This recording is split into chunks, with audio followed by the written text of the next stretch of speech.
pull up a chair or ride in the car or hang out at the treadmill, whatever you are, wherever you are in regards to what works best for you. Talking and listening to West Virginia Football Talk. We'll do it for the next hour with you. So leave your comments, your questions there in the live chat, and we will do it up big right here at the Voice of College Football. On board with us, of course, we got Travis Kenobi from Last Word on College Football. We got Couz's Corner right here on YouTube. How you guys doing tonight? Doing all right, Mark. Good. Doing great. Awesome. All right, our 7th edition, folks. And so anybody watching right now, please keep in mind, we got a West Virginia football channel that we've started up thanks to these two. And right on cue, Golden Blue Dude. Yeah, sometimes I forget I'm at the mercy of my laptop. Not happy We all with it are. right now. The internet pretty much dictates what we all can do here. Pretty much runs my business. And if I don't have the internet, I don't have anything. Well, check this out. For about a year and a half of my YouTube channel, I didn't have real Wi-Fi. I had satellite. So I literally had to buy a new plan for my phone for unlimited data. I just got real internet 2 months ago. So I'm enjoying it a lot. But, man, not having Wi-Fi is the pits, man. It is horrible. Welcome to the 21st century. You're going to prove some of those stereotypes right, my man. Well, I live in the upstate of South Carolina, and in this one road off of 123 doesn't get serviced by ATM or anybody. But luckily, there was this new company called Blue Ridge that ran fiber lines. Pretty good Wi-Fi. I'm happy about it. Cool. Good. Sounds like a plug. It's good to have you here. That did sound like a plug, man. Can we get these people to sponsor? Yeah, I'm going to reach out because that should cost them that was about $100 plug, right? Or something in that range. Yeah. I think you're good for about 50% of that, Golden Blue Dude, and then the three of us can split the rest. I'm okay with that. I can do that. I'm okay with that. Well, whoever brought up this news, if this would come through, the number 1 quarterback in the class of 2024 has a serious connection to West Virginia. So 2024, we're talking about he just completed his sophomore season in high school. Yeah. Well, he's in the middle of his. He would be in the middle of his sophomore. Well, yeah, completed this football season. Yes. Yes. So who are we talking about? I'm trying to find his name, but he goes to Providence Day High School in North Carolina. He's coached by Chad Greer, who happens to be Will Greer's dad. Yep.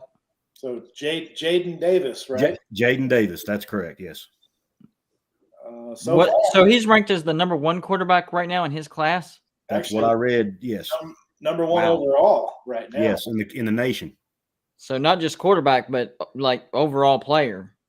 Yeah.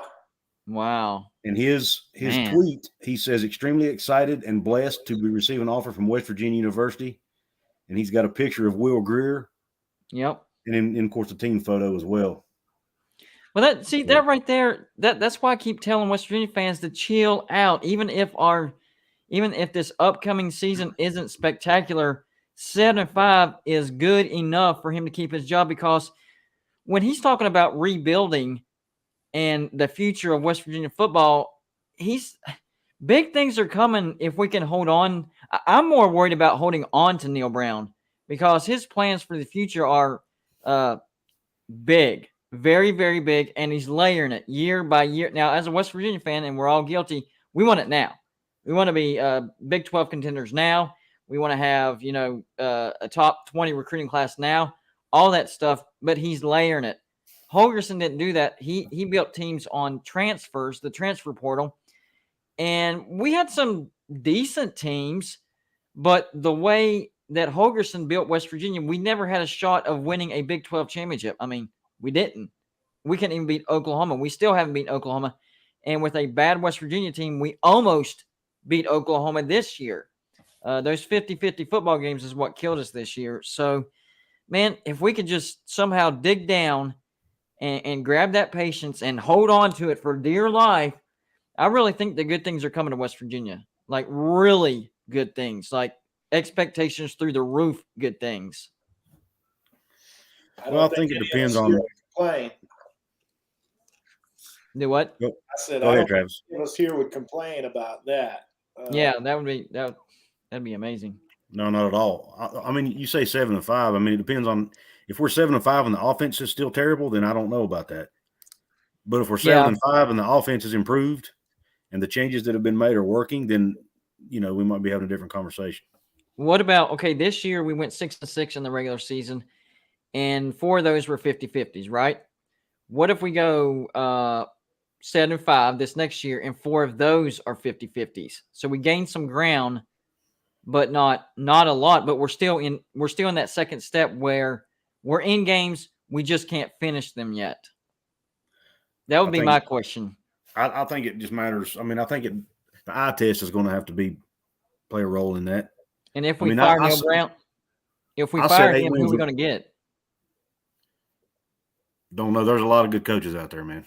But that's what worries me, though, is if we fire him, especially at this stage, how high of a caliber of a coach can we get to replace him? I think that's really my overall biggest concern as far as firing him before his contract is up. I wouldn't necessarily be against the notion of firing him, especially if our offense doesn't improve. If we have a losing season, absolutely. Like that can't happen. But like a 7-5 and we take a small step forward, I'm really trying to weigh on more patience or who can we get to replace him right now. You see what I'm saying? It's very because West Virginia isn't Oklahoma. West Virginia isn't, Texas. We're not USC. We're not Michigan. So there's a fine line of what's acceptable and what's not. And whenever it becomes unacceptable, who can we replace to be acceptable? I think that's yet to be determined. What do you think, Travis? Well, it's not just that. Like who could we attract? But it's also what money do we have to do it with? A school like a USC or an Alabama or an Oklahoma, they've got coffers that are huge, so they can fire a coach if they want to, with 5 years left in a buyout and pay $25 million. We're trying to put that money towards, sort of our final facilities upgrades to get us sort of up to the top 20 in the country on that. Yep.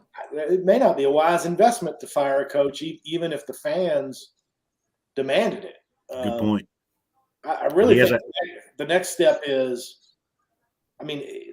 this team is going to really ride heavily on the performance of its offensive line. Yep. We know that the defensive line is going to be great with Dante Stills coming back and returning everybody else.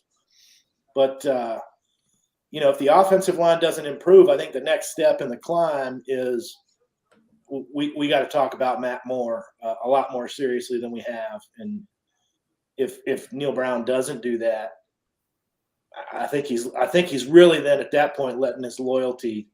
But I do think the play calling is going to be better, and we had this conversation last week. I think the way Graham Harrell is going to call it is even if our offensive line has issues, he has stuff to mask that, like misdirection. Like for whatever reason, Jared Parker he's not a very good play caller.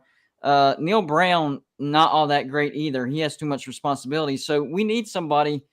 Until those guys are where we need them to be, we need a play caller that can kind of mask up those deficiencies. So you sort of can't tell, that they're as bad as what they are. And then whenever they catch up, then you can, change the play calling a little bit to go towards their strengths. You got to play to your strengths. So I like the Graham Harrell hire and the play calling, to try to mask that offensive line, because that's going to be the biggest thing. Some misdirection, some play action, all that stuff. And I think we have a very good offensive coordinator for the base of that. Well, if you think about it, it's a good point you raised, because if you think about it, like what did we do under Dana Holgorsen? Like how the run game was actually much better than you might remember it being. Several running backs running at 5 to 6 yards per carry. That's a good clip. And that's the way that he did it, is he did a lot more zone blocking. It was a lot less sort of tough-nosed, tough, hard-nosed, straight at you offensive line work. Yep. And that was the biggest thing that Neil Brown didn't understand when he came in. One of the first comments that he made was, this offensive line is not really that good. And then the guys that were good, like Josh Sills, they transferred. Yeah. If you looked at his play calling, to your point, Travis, our running game was really good, but it didn't necessarily look like a running game. It wasn't up the middle. He did a lot of, outside zones, sweep plays. I mean, we sweep played that toss sweep Clemson to death in the Orange Bowl. So it really didn't look like a running game. But if you look at the stats, wait a minute. Our running backs actually did really good, but it looked like a passing game, but it qualified as a running game. So I think that's something that with this particular offensive line that we have now, we probably need to go back to that, because they can't hold a block long enough or open up a hole big enough for our running backs to make a difference up the middle. Interestingly, the only time we ever ran up the middle with Dana was on 3rd and 20. Yep. Then he'd throw that halfback draw and get 16 yards. Yep. Yeah. Here's what I've got hope in, because I'm like you guys, Matt Moore, verdict still out to me. And if our offensive line's not improved this year, then he needs to go. But what I'm holding out hope in is he was if I read this correctly, he was the offensive line coach at Texas Tech when Graham Harrell was the quarterback there. Yep. So he knows how to run and teach blocking schemes to go along with the air raid offense. Yeah. So hopefully him and Graham Harrell will be on the same page and have good chemistry working together. I'm kind of holding out hope in that. And also the running game, and I even saw a comment about this over here from Brian Myers, says that, Tim Prangley, says that USC, or Graham Harrell was one-dimensional at USC, but he's got to take in consideration, like Matt Zimick talked about in an interview with him the other day, by the way. Guys, go check that interview out on my channel from USC. He said that USC was always, their defense was so bad they were behind all the time. Yeah. So they had to throw the ball a lot. The games that they weren't behind in all the time, they ran the ball more. So you've got to take that into consideration. Yeah, I think he's coming into a good situation as far as the defense he has to rely on. Honestly, our defense for the past 2 years have been keeping us in games and winning us games we have no business winning, because our offense has been anemic. That's why I like this combination. The talent drop-off on our defense from 2020 to 21 was ridiculous. We lost a lot of big names. And yes, our defense did drop, but they were still really, really good. And keeping us in games we had no business being in. So, I don't think that our defense is going to take a step back. In fact, I think they will be better this year. So we're bringing in an offensive coordinator that can call better plays than what we've seen the past 2 years, combined with the fact, when he was at USC, the only time he was really in trouble was because his defense put him in trouble. Our defense isn't going to put him in trouble. So I think that's a nice combo as far as play calling on offense and a defense that will keep us in football games. Now, this is not a prediction, but I'm being serious here. It would not surprise me if West Virginia got on that 9-10 line. And here's win line, 9-10 win line. Here's why. The number of 50-50 football games last year, 4. And yes, one of 5 altogether, one of them we won, 4 of them we lost, okay? Unless you want to count the Iowa State game and the Texas game and the Kansas game. Anyways, but next year, if we flip those and better play calling, there's a possibility that we could hit that 19 and the schedule, even though the front end is a little bit rough with a road trip to Pitt and a road trip to Virginia Tech. But this is that every other year where it's a little bit easier in the Big 12.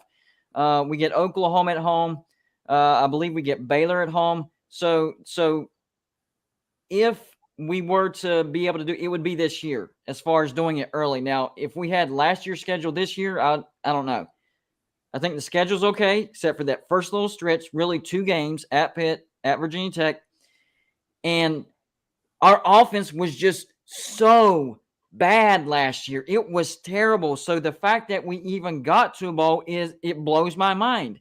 Like going throughout the season, you're like, oh, we should have won that game. Oh, we should. But when you go back and look at it in hindsight, you're like, no, we shouldn't have won any of those games. We were horrible on offense. So, if we take a moderate step forward on offense, not even a huge step forward, but a moderate step forward on offense, and I do think that defense is going to take a step forward, we will have a successful season. It's just, can Graham Harrell call a game to mask the deficiencies of that offensive line? Because that is single-handedly our biggest weakness on offense, without a doubt. I'm gonna interrupt you real quick, and just because I saw the question flash up. Somebody asked whether Amos Zaraway or Steve Slayton was the best all-time West Virginia running back, and that's a tough call. I've actually been thinking about that for a few minutes, and wow. You also got Quincy Wilson. Steve Slayton by a few inches, just because of the era that he played in, and he and Pat White together were just unstoppable. But yeah, and it depends on how you want to answer the question. As far as West Virginia having success, it would have to be Steve Slayton, because that was the most success we've ever had in a certain time period. But as far as actual production, that's a tough call. Amos Zaraway made some things happen that you were like, that shouldn't have happened. His shiftiness for the time period that he was playing in was crazy. I think if you place Amos Zaraway in today's college football, he would be even better. And we can't leave Avon Coburn out of the conversation either, guys. No, and I like Quincy Wilson. He is the leading rusher in school history. Yes. Quincy, man, I went to high school with him and watched him play in high school, and oh man, that guy was good. My brother-in-law knows him. He actually hangs out with him sometimes. And I remember watching the hurdle. Remember the hurdle against Miami? Yeah. That was insane. My gosh. He did that. There were a couple moments in high school where you knew he was going to be special. And one of them, we were playing against Indian Creek, which had a really good Ohio side football team at the time, really big guys. And, he hits like the 3-yard line, running just a draw to the right, and just plows through this guy. And we were on the opposite end of the field on the visitors' sidelines in the bleachers, and you could hear the helmets crack or the pads crack. It was wonderful. So, man, Quincy, he sat behind some people on the depth chart. It's the only reason he didn't get as many yards as he could have. And he's still 7th all-time in rushing at West Virginia. His downhill running ability was second to none. Like, I think he was our best all-time downhill runner. If you want to rate that category, I would rate him number 1 for sure. Yeah, he only started 1 or 2 seasons. I think 2. Travis.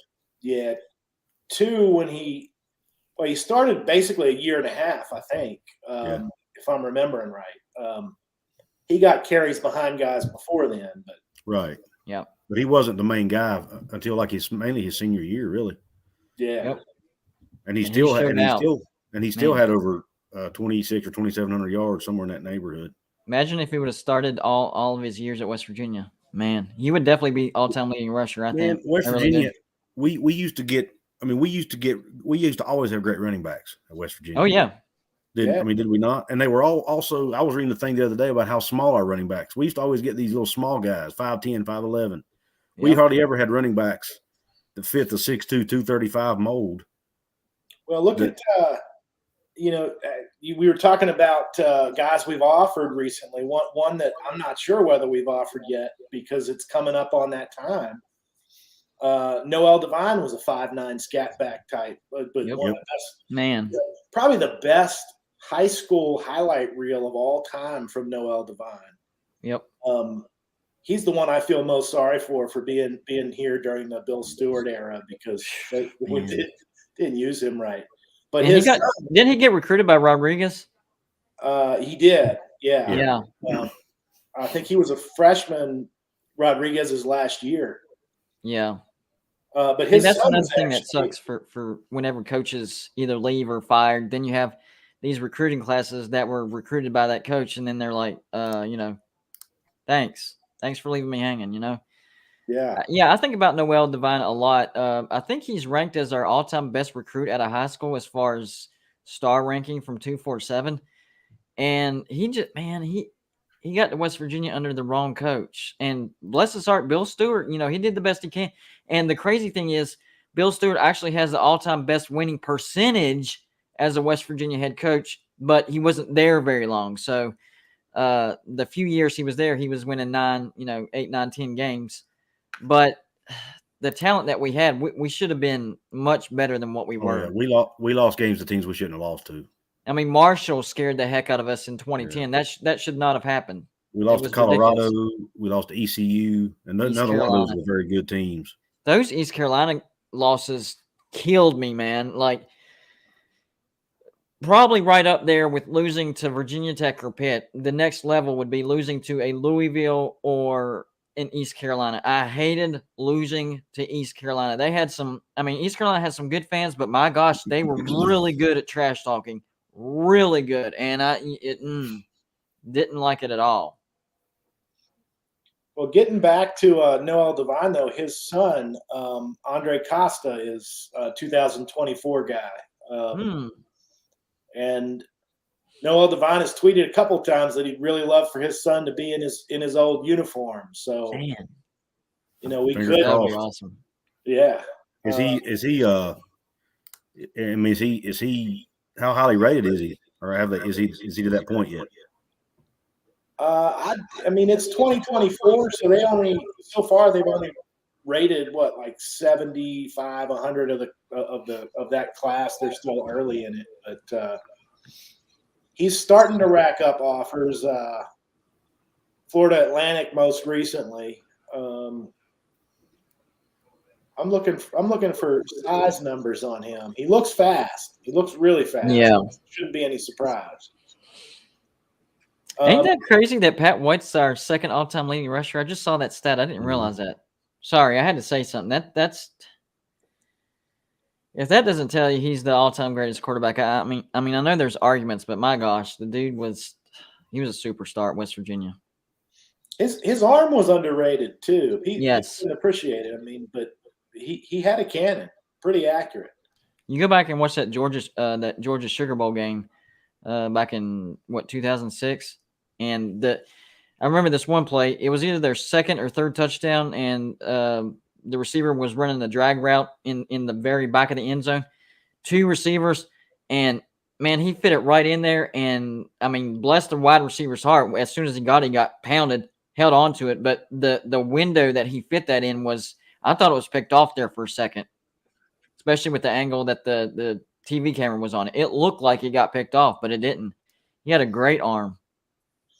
I remember watching his freshman season when Bednarik was the starter, and he got cleanup time until the Louisville game, and then we all know what happened there. But I remember watching him against Wofford, and Rodriguez let him throw a couple of times, even though they were up pretty big. And that's when I first looked at my friends who were with me that day, and I said, this guy has got an arm. He's the real deal. We hadn't even really seen his legs by that point. Yeah. I'm gonna see who caught that. I can't remember who caught that ball in that Georgia game. In the Georgia game? Yeah. In the Sugar Bowl? Hey, I like Darius Raynaud? Yep. Maybe? Yep. It had to have been. Yeah. Raynaud was he was definitely our best receiver that year. I'm trying to think who else we had. There was it's on the tip of my tongue. I don't know. I'm thinking of some names, but they're not right. Yeah. I like what American Football Network said in the comment section. He said, I'm a Clemson fan first, East Carolina fan second, but GBD, Golden Blue Dude, has made me a Mountaineer fan as well. We gained a West Virginia fan. That makes me happy. We'll take as many as we can get. I like it, and I like it even more because sometimes I look at Neil Brown and I think that he's got a lot of traits that are similar to Dabo. He does, and maybe he could follow that blueprint. It was Pat White to Darius Raynaud, by the way. Yes, and I'm glad you just now said that as far as the comparison between Neil Brown and Dabo Swinney. All right, and I did a video on this today. Let's rewind, okay? Today I talked about the Orange Bowl where West Virginia obliterated Clemson, right? Dabo was doing okay. I mean, I know Clemson had just won the ACC championship, but they were barely ranked just like we were. It was like one of the lowest ranked BCS games ever. And we beat the brakes off of them. So what happens after that? Clemson fires Kevin Steele, their defensive coordinator, and hires Brent Venables. And the rest is history. 6 straight ACC titles, 2 national championships, 6 straight playoff appearances. So the reason I like that comparison is, what if that's what West Virginia was? We got a good coach. We have a great defense. Our offense is trash, and we were 1 hire away. And Graham Harrell is that hire. And I'm not saying this year all of a sudden West Virginia's Big 12 contender, all that stuff. But what if that's that step that gets us going in the right direction, just like Clemson needed? There's a lot of parallels between what happened with Clemson and what's happening with West Virginia. Now, I don't think Clemson was quite as bad as we are right now, but they were definitely nowhere close to as good as what they are now. So there's a lot of hope, but we got to see it on the field. Hope is hope, but it has to translate to success on the field. So that's the thing that I'm holding on to right now.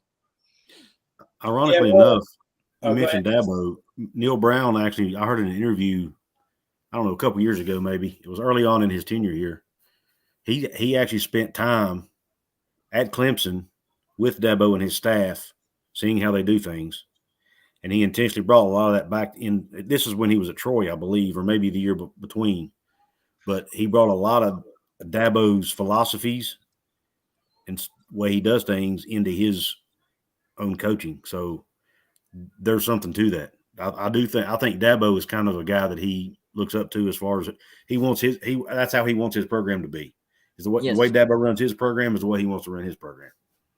Absolutely. But his biggest Achilles is that loyalty factor. And that's why we had to go through 2 bad seasons for him to realize I got to get me an offensive coordinator because he's too loyal to his guys. And I know that's admirable, but it can't come at the expense of, losses on your football team.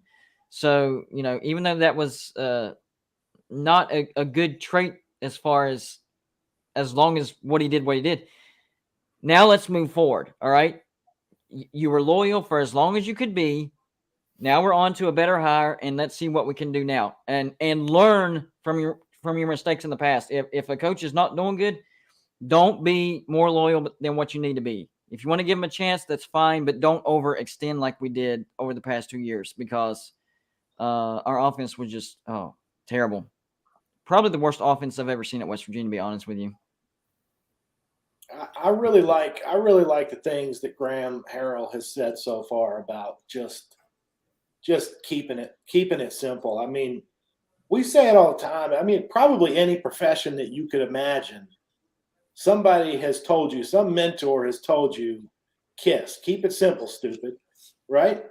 We've all heard it, and it's a phrase that's used. It's a cliche for a reason because there's some truth to it. And keeping this offense simple and letting these young quarterbacks just do the things that they can do well, and letting them build that confidence and building out from there. That's going to be so vital. Speaking of young quarterbacks, I think we've got the comment twice this time about whether we think that JT Daniels will end up at West Virginia, and I've got to say decidedly not. Unfortunately, I don't think. I'd say it's a long shot. I don't say it's a 0%, but 5% or less. I mean, that's a very long shot. I mean, anything's possible. That's why I'm putting it at 5%, but I don't see it happening. I do think we get a quarterback from the portal though, because the staff has reached out to multiple quarterbacks already. I mean, they had the one kid from the D2 school at a basketball game. So they're looking for a quarterback. I think we know that.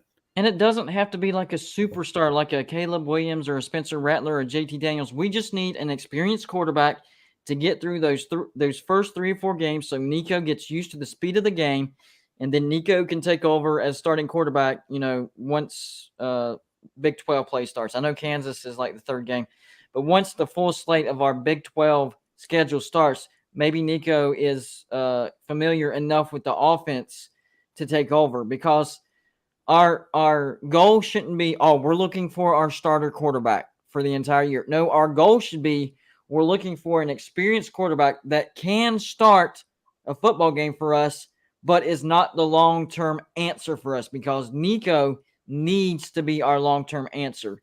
But I'm afraid that if we have to throw him in that first game as the starter, regression is possible. Growth stunt is possible, because the game is definitely different when you go from level to level. The game is much faster from high school to college, and then the game is much faster from college to the NFL. So I'm really hoping that Nico can play a backup role until he's caught up to speed as far as the speed of college football goes. I agree to an extent. But number one, if a quarterback ain't good enough to play the whole season, he's probably not going to be good enough to beat Pitt and Virginia Tech, number one. So if we bring somebody in, then he needs to be able to compete for the starting job for the whole season. And 2, I was concerned about that as well. Don't get me wrong, if JT Daniels wants to come here, we should take him. So I'm not saying we shouldn't, but if we don't get somebody like that, I'm not as worried as I was before we hired Graham Harrell, because Graham Harrell has a great track record with freshman quarterbacks. He's had 3 of them, and all 3 of them were good. Especially Keaton Slovis and Jackson Dart. So I think we can all agree. We may have one of the most underrated quarterback developers in the country, in my opinion. Yes. So I think we can all agree. Our biggest concern is that offensive line. The pairing of Graham Harrell and Nico excites me. I like it. I'd rather have a quarterback that can start and has experience, and Nico kind of eases his way in. But if need be, Nico needs to start the first game, fine. I'm okay with that. I'm excited about the kid. I'm just worried about that offensive line and the change of the speed of the game. See, that's the 2 things coming together that worries me. The new speed of the game in college football and how bad our offensive line is for Nico. So that might actually accelerate the speed of the game, because he's not used to it, and he has a bad offensive line. So Keaton Slovis, I was just looking at his game log out of curiosity, and then I looked up as a prospect. I didn't realize that he was only a 3-star prospect coming out of high school. But his true freshman year, so he's a 3-star in like a mid, or like a high mid. He was 0.8683 on 247. So not even one of the so-called teal chip recruits. Yep. His first game was pretty bad. He played Fresno State. He was in, looks like maybe 20 snaps, went 6 for 8, 50 yards and an interception. His second game, though, he played against Stanford. Check this line out: 28 for 33, 84.8% completion percentage, 377 passing yards, and 3 touchdowns to no interceptions. Man, against Stanford, right? Yeah, against Stanford, a Power 5 opponent. Yep. So it's known for their defense. Yeah, they did have a good. Well, did they? I wonder how good their defense was that year. 2019, they were 4-8. Yeah, they had the 80th rank. They've slipped quite a bit, but defensively, the offense was pretty bad. I don't know that still for a true freshman that bad. That's good numbers for a true freshman in game 2. Another thing that I would go ahead, Slovis. So that 2019 game that you're looking at against Fresno State, 6 of 8. You know why he went 6 for 8, and you know why he played against Fresno State in that game? It's a game JT Daniels got hurt. Oh, yeah. Yep. So it all comes full circle. You know, on the East Coast, we need to give the West Coast a little more love than we do over here, because sometimes it's just hard to watch those USC late night games. Yeah, oh my gosh. I've got 3 kids. Staying up till 1:30, 2 o'clock in the morning can be tough. You've got 4. Yep, I'm with you. That's why it was cool when I did my video on JT Daniels. I had to do research, and I learned about all that stuff, and I wouldn't have known it had I not, like what Mark talked about. I didn't know that until I looked it up. Let me ask y'all this real quick, because this is a concern of mine as well. So you just mentioned Keaton Slovis kind of struggling in his first game, limited action though. Does it worry you? What if Nico is named starter and he does have a bad game against Pitt? Kind of worried that the fans might be, jump on him and it gets his confidence down, kind of goes down a bad road. That's a little concerning for me, because what if he doesn't have a good game against Pitt, but we don't see the future, and then it gets better and better and better, but we jump on him and he kind of takes it rough. I'm worried about that. Personally, I think number one, I think Nico has the personality to handle the quarterback position and what comes with it.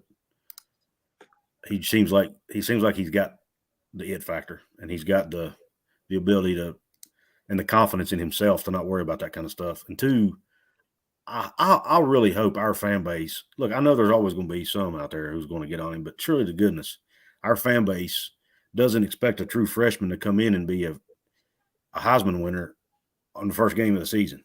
Right. If they do, then they're smoking crack. Yep. I mean, that's just unrealistic. I agree with that. And I hope that, because it only takes a few really loud ones to stir something up. So I'm just hoping that the crazy ones that are out there, chill out, calm down.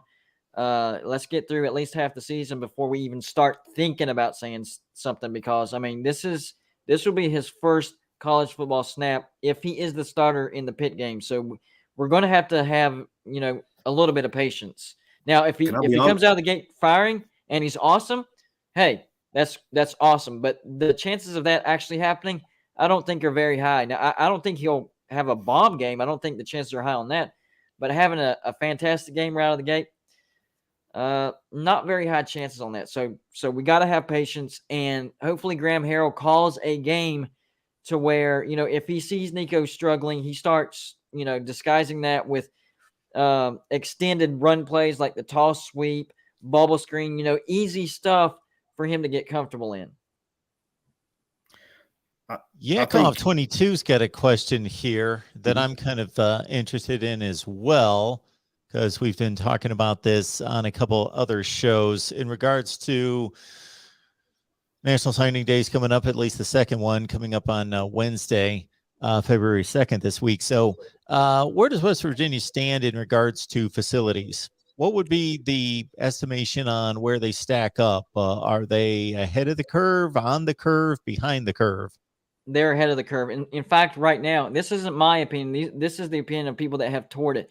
They are arguably the best facility in the Big 12 right now because of the upgrade in the locker rooms, the coaches' lounges, all this stuff. If you're a West Virginia fan and you haven't seen the tour of it, I encourage you to do so, because it is mind-blowing.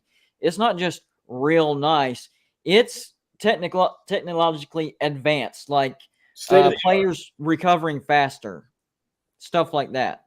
And stuff for them to do. I mean, they've got stuff that matters to these kids. They've got a recording studio in the indoor practice, or not in the indoor practice facility, but in the team facility. The one area that we need help on, and it may be limited by the amount of space that's available in Morgantown, because Morgantown is just a weird city in how it's laid out, is the indoor practice facility. Yep. I think one of the reasons that our kickers and punters have trouble is that the indoor practice facility doesn't have a high enough ceiling to really let balls hang loose. And that's a space issue. That's the one thing we're behind in, but the team facilities, they're top notch right now. And our Olympic sports, even, believe it or not, have top-notch facilities too.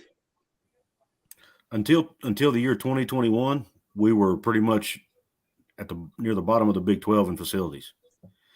But the new upgrade they just did, it was in the six figures. But the most recent one was like $50 million.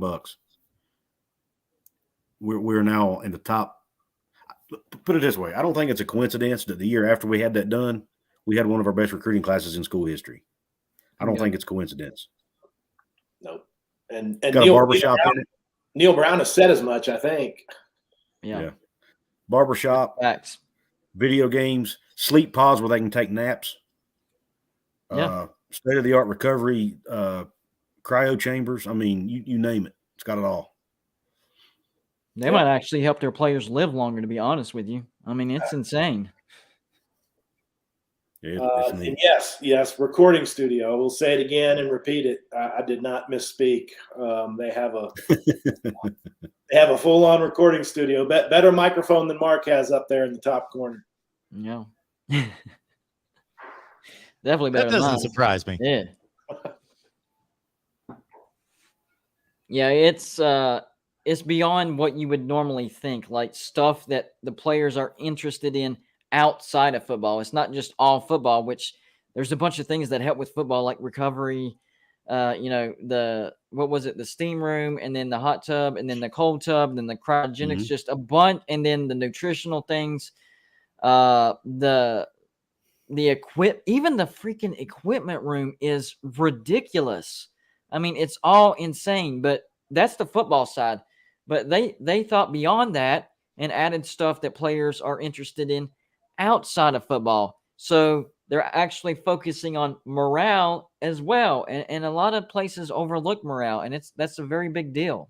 Yeah, no, you keep them, not only you keep them together in that place, none of them, I mean, I see some of these comments here, none of them are thinking they're gonna get a record deal and make it big, but it's something to keep these guys together and entertained, and frankly, in the facilities and not out somewhere else going to, get themselves in trouble by being a college kid and making memories.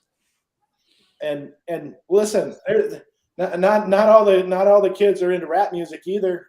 There's guitarists, there's drummers. They have a battle, And who's to say with NIL that these guys can't do a record deal and record a song while they're in the dang locker room? Exactly right.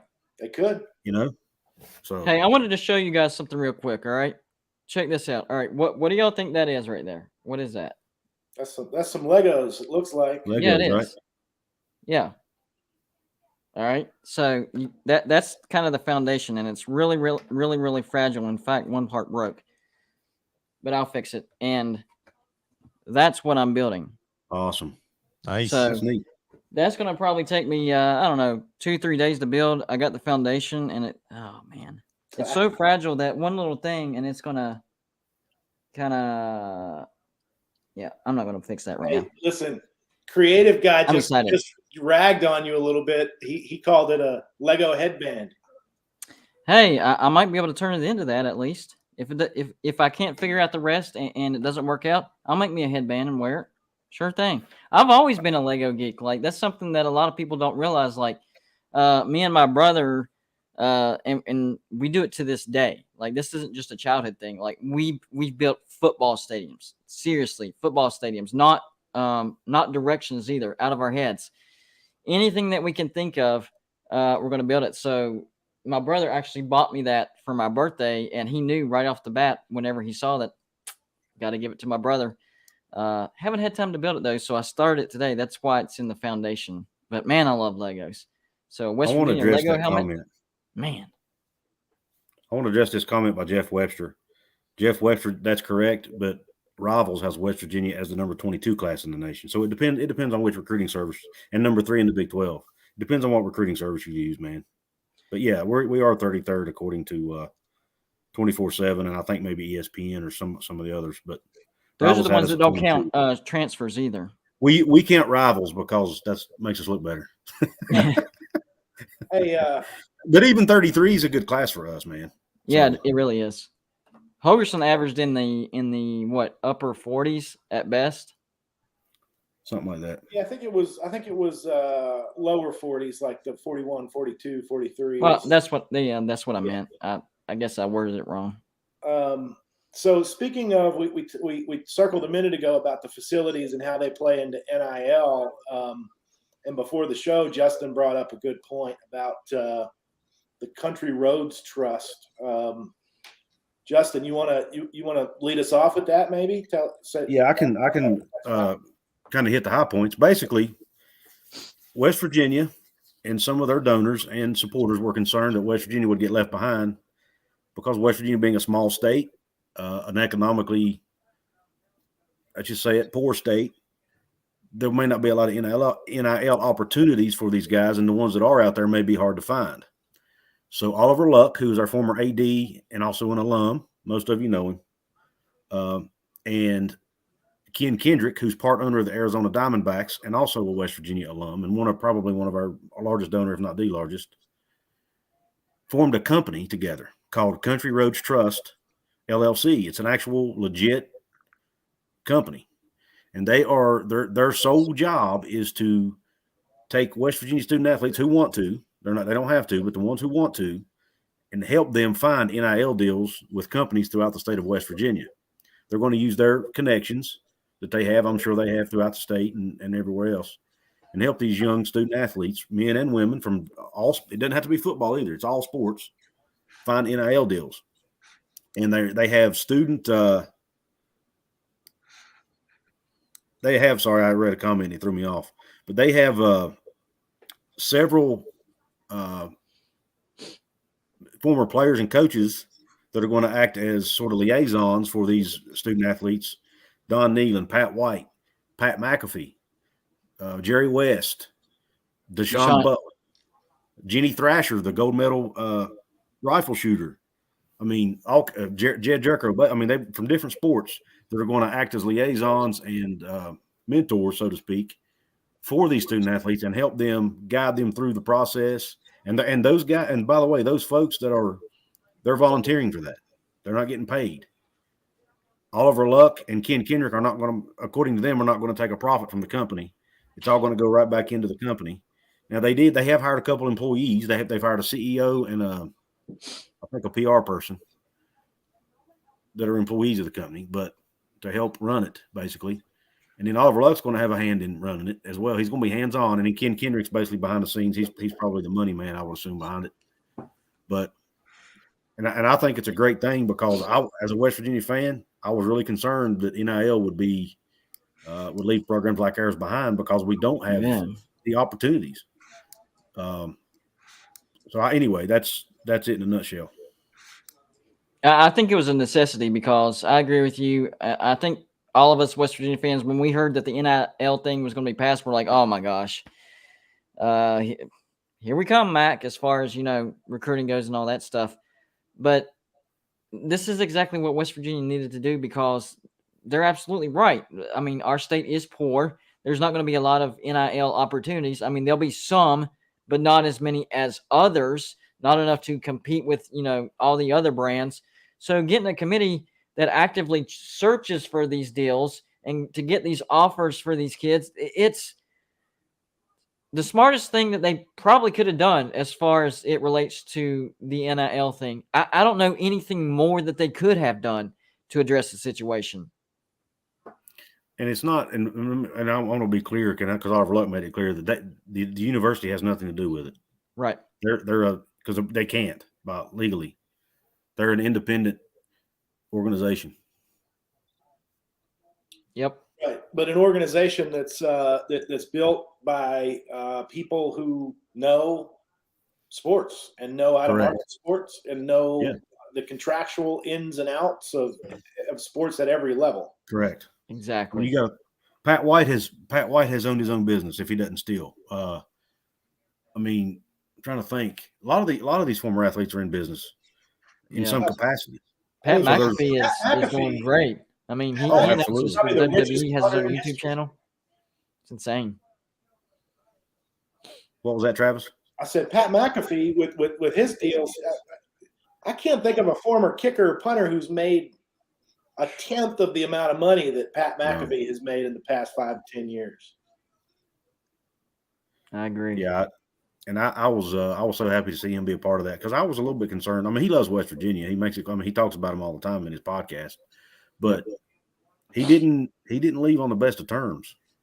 When he didn't come back for years because of the death threats he received from missing the kicks in that Pitt game. Yep. So he had a little bit of sour taste in his mouth, but I think he's finally starting to. But that was to the fans necessarily. He still wants to help the student athletes and wants to see the student athletes succeed. And like you said, he still mentions it in his podcast. So yeah. I mean, he's still a West Virginia. He's still he's definitely sure. a true Mountaineer still, and that's pretty big of him, because you can really tell that his heart is in West Virginia, because, like you said, he received death threats. I mean, most people are like, screw you. I don't care if I'm from there. Whatever, I'm done. Y'all turned on me, I'm done. But he eventually worked past it, and now he's helping West Virginia University. That's pretty good right there. I'm excited. Yep. Indeed. We appreciate everybody being here for West Virginia Football Talk here at the Voice of College Football. Each and every Friday night, you're going to see some combination of myself, Golden Blue Dude down below me. Check out his YouTube channel. Make sure that you are subscribed right there. Right next to me, you got Travis Kenobi. Catch his work at Last Word on College Football. We'll get the banners up here in just a second. And Coos's Corner to the corner of me. There we are. Coos's Corner right here on YouTube. Posting some great content there. I caught some segments there this week with Matt Zemek from Trojans Wire talking about Graham Harrell's offense and JT Daniels as well. So I'm working on something for my channel, and Justin has already sent me his video. So what I'm doing is I'm making a video mashup, kind of just describing who we are and togetherness. Because we hit 5,000 subscribers finally. So I have this idea where I have as many subscribers as possible saying either I am Golden Blue Dude or we are Golden Blue Dude, and I'm going to do a mashup video. I think you should do something like that, Mark. You have over 30,000 subscribers. Maybe not exactly the same idea, but just like a video of where your subscribers send you something, and just kind of gives everybody a quick glimpse of who their fellow subscribers are. I think that's the biggest thing that I was thinking about whenever I did it. People being able to see, I'm not giving out names, but they can, there's another subscriber, and they can relate to it. So I'm pretty excited about that. I can use all the ideas I can get. The off season is tough. You got to think of some ideas in the off season. Yeah. Tell me about it. I got too many ideas, actually, when it comes to content. I can't keep up with, and I never get to all the ideas I got with that. That's one thing I don't have an issue with is trying to catch up with. Now, if anybody's going to watch it, that's another deal. I have that trouble in the regular season. Too many ideas going on. That game was great. That, just too many games. I can't focus. All right, boys. Do we think we've done some damage here tonight? And we had a good crowd. I think so. As we just stated, everyone, each and every Friday night, we don't know exactly what time that's going to be, but it's going to be sometime in the late afternoon, early evenings times. Yeah, Golden Blue Dude saying, hey, be fluid, hang with us. That's why it's important to subscribe and hit that bell for the notifications. Exactly. That's the way you know when we're going live.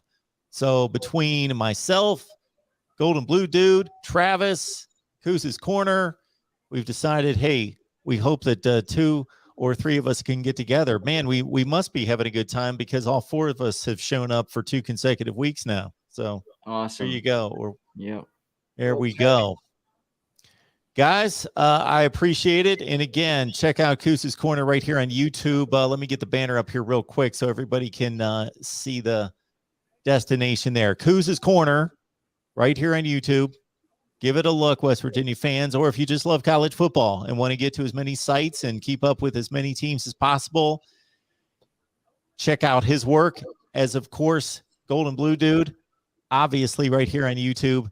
Check him out. And Travis Kenobi, bringing a wealth of knowledge and information to the table here on West Virginia.